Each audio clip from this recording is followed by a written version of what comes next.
Quick Response Team berupaya membantu setiap kementerian dan agensi kerajaan mengenal pasti isu yang berpotensi tular serta menyelaras komunikasi secara pantas, menyeluruh dan tuntas. Menteri Komunikasi Datuk Fahmi Fadil berkata pasukan itu penting bagi memastikan setiap isu atau dasar kerajaan dapat dijelaskan dengan baik sekaligus meredakan kekeliruan rakyat.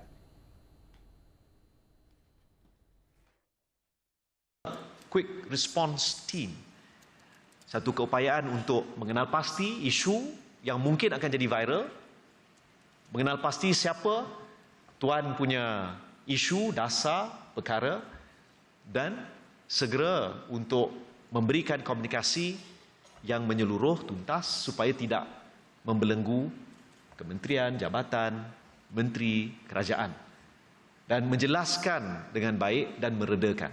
Beliau berkata demikian ketika berucap pada Majlis Anugerah Perkhidmatan Cemerlang APC 2025 bagi Kementerian Komunikasi.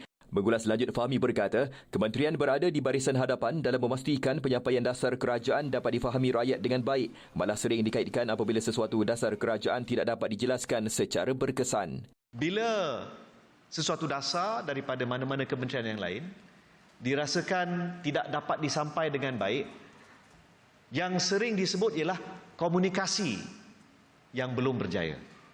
Saya guna ayat belum berjaya. Justeru itu, beliau berkata peranan warga kementerian menjadi semakin penting kerana memiliki keupayaan besar dalam membantu menyampaikan maklumat kerajaan kepada rakyat secara berkesan.